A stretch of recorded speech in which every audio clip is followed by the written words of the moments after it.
Një ngjarje mjaft e rëndë ka ndodhur ditën e djeshme në Shkodër, ku nëna me 2 fëmijë humbi jetën si pasojë e zjarrit të rënë në banesën ku ato po qëndronin. Për të folur për këtë ngjarje të rëndë dhe për disa deklarata mjaft të forta të familjarëve të nënës e cila humbi jetën, kam të ftuar në një lidhje direkt avokatin e njohur zotin Eduard Mullaraj. Zoti Mullaraj, faleminderit shumë për intervistën. Faleminderit juve. Avokat, çfarë ngjarje ishte kjo e Shkodrës dhe çfarë të dhënash kemi deri tani? Atëherë, ngjarja e rëndë dhe tragjike e ndodhur në Shkodër e ka origjinën e vet në marrëdhëniet konfliktuale që kanë pasur të dy bashortët, të dy prindërit e të dy fëmijëve të mitur.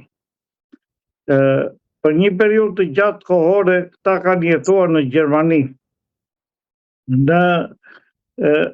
Atje ku kanë jetuar, vajza ka tentuar të kthehet në Shqipëri dhe të krijojë të prishi familjen që kishte me bashortin, duke marrë dhe 2 fëmijë.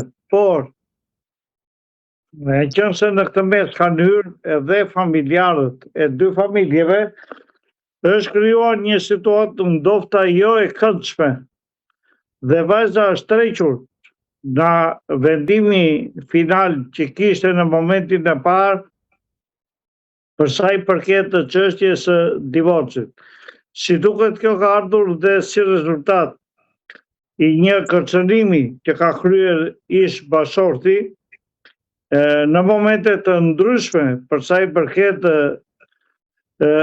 femrës, pra Blaonës, e cila është tërhequr jo me vullnetin e saj, por si rezultat i një presionit vazhdueshëm që ka pasur nga bashorti.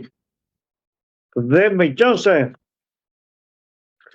nuk ka pasur rrugë tjetër për të kryer atë divorc, ndoshta si rezultat edhe një presionit vazhdueshëm, dhe një presionit vazhdueshëm që ka pasur dhe dhunës që mund të ketë ushtruar ish bashorti ndaj gruas tij, ajo ka zgjedhur rrugën, mendoj unë, më kriminale të mundshme, por që nuk ka pasur asnjë rrugë tjetër të mundshme që të largohej nga kthethat e këtij bashortit të dhunshëm dhe ka gjetur rrugën e vetflijimit. Them ka gjetur rrugën e vetflijimit, pasi gjithçka do dali edhe si rezultat i një hetimi të vazhdueshëm, që do bëhet një hetim i thelluar, por vërejmë që në zonën e Shkodrës e sipër, të gjitha femrat që i nështrojnë një dhune, sepse është një traditë e vjetër patriarkale akoma në to familje,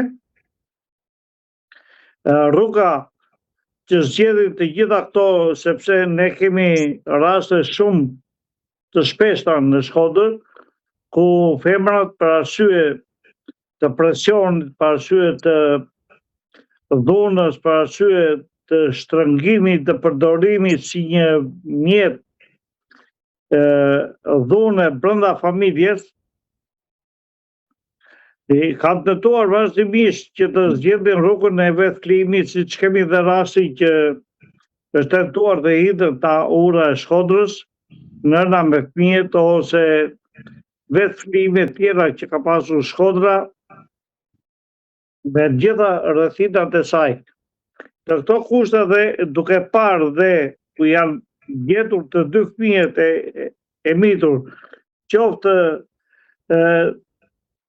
fëmija 3 vjeçë dhe qoftë fëmija 18 muajsh, pra 1 vjeç e gjysmë, që ka qenë prej në nënës, dhe djali 3 vjeç që ka qenë shumë pranë asaj, ora kur është kryer e gjithë ngjarja dhe rrethanat e tjera të lënë mjaft për dyshuar. Të lënë mjaft për dyshuar se bashorti nuk ka qenë bashkë me këta e para. Pa çka se plitet sigur ka qenë në një ambient tregtar për bler diçka. E dyta, e ndjera sot Leona ka pasur një shishe me benzin me vete. E treta, bomble e gazit, të gjitha këto janë mjete të cilat të zonja i ka marrë me vete. I ka marrë me vete dhe mendohet si kur janë të gjitha të planifikuara dhe të mirë menduara. Për sa i përket pjesës së kryerjes të kësaj ngjarje mjaft të rëndë dhe mjaft tragjike, sepse vetë nëna dhe më u tombiste jetën, si rezultati vështirësive të krijuara dhe marrëdhënieve të krijuara me konfliktuale me bashortin.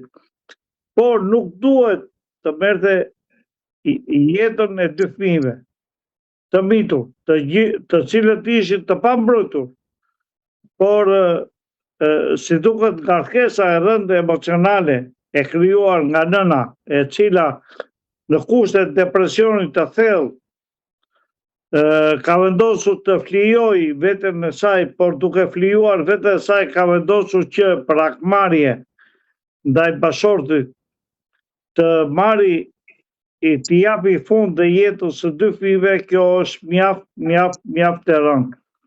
Dhe prandaj them që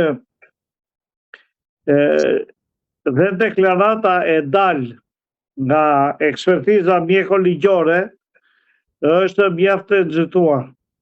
Është mjaft e nxituar sepse nuk mundet ne ta marrim si mjet figurativ pozicionin e nënës dhe dy fëmijët e saj dhe të dalim në konkluzion që është një ngjarje aksidentale. Duhet të analizohet e gjithë situata në tërësinë e saj, duhet të merret në pyetje në mënyrë dhe të vazhdueshme dhe periodike dhe ish bashorti i saj, sepse i jemi ditën me diell, nuk kemi natën që ka rënë zjarri dhe i ka hapur të gjithë në gjumë. Kemi qenë në një ditë ku ishin të gjitha aktivitet, ku zonja nuk kishte telefon. Është edhe ky një element. Nëse të gjitha element që duket të parëndësishëm sot do të analizohen në mënyrë më korekte të mundshme, patjetër që ta zbërthejmë të gjithë ngjarjet dhe do dalim në një konkluzion dhe në një rezultat i cili do të jetë determinant dhe mjaft i rëndësishëm për situatën nesër dhe për parandalimin e gjitha ngjarjeve të tjera që neve po na vinë në mënyrë të shpeshtë në pjesën vendin lindor të Shqipërisë.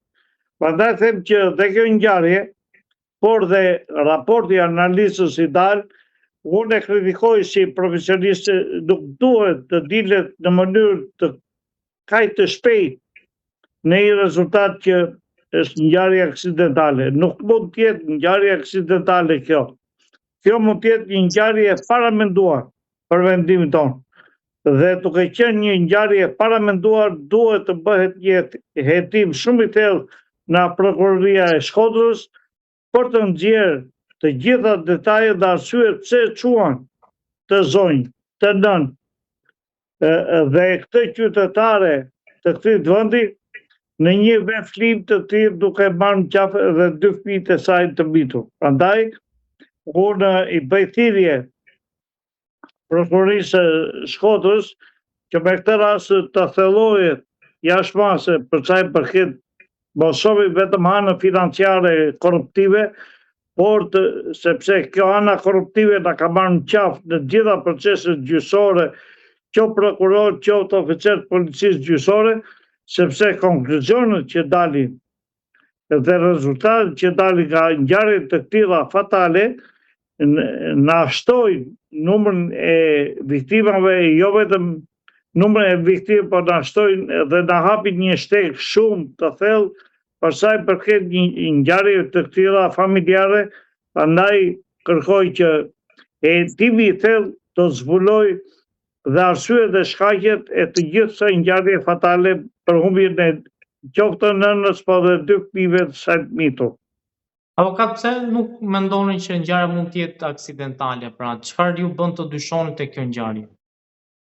Atëre, dyshimi I parë është marrja e shishës së benzinës dhe bombës gazit. E dyta, zonja nuk kishte një telefon ku sot mjetet e komunikimit I kanë edhe fëmijët që janë 10 vjeç, jo më një zonjë që ishte krye familjare. E treta, bashorti nuk kishte së bashku me 2 fëmijët dhe me zonjën në shtëpi, në banesë. E treta. E katërta, përse duhet të shkonin në këtë banesë vetëm nëna dhe 2 fëmijët dhe e pesa, gjendja e gjetjes së 2 fëmijëve së bashku me nënën do të thotë që nëna ka vendosur të flijohet për veten e saj, sepse nuk është një shpërthim I fuqishëm I bombës gazit, por është një djegje që ka ardhur në mënyrë graduale. Nuk ka në mënyrë të menjëshme. Dhe të gjithë kanë qenë në lëvizje, qoftë 2 fëmijët, qoftë nëna, kanë qenë në lëvizje në banesë. Që thotë, nëna ka qenë e para përgatitur, mendoj unë për të ngjarje. Dhe da Zoti nuk del rezultati I hetimit I këtij, por unë dyshoj me 99% që ngjarja është e para përgatitur dhe e mirë organizuar. Avokat, çfarë mund ta bëjë një nënë që përveç se të flijojë veten, të marrë guximin që të flijojë edhe fëmijët e saj? Atëre, hakmarrja është e para. Që nëna, duke qenë pjesë e një dhune të ushtruar në mënyrë sistematike nga bashorti, e cila është përdorur si një plaçk tregu brenda familjes, nuk ka pasur asnjë mundësi për të jetuar me dinjitet, me personalitet dhe me një respekt reciprok në familje. Ky është elementi I parë që krijohet në të tilla momente, e cila e ngarkon nënën emocionalisht. Dhe pjesa e dytë ka të bëjë që me qenë se unë nuk po gjej dot mundësi, aftësi për të jetuar e lumtur, atëre si mund të jetojnë fëmijët e mi të lumtur me këtë baba të dhunshëm, me këtë baba I cili më ka trajtuar si kafsh tregu, dhe për t'i dhënë edhe një goditje babait, atëre ajo ka vendosur që dhe fëmijët që unë, sepse të dy prindit I konsiderojnë fëmijë si mall, herë I ka I majtë, herë I ka I djati, pra herë I ka babai, herë I ka mamaja, fëmijët.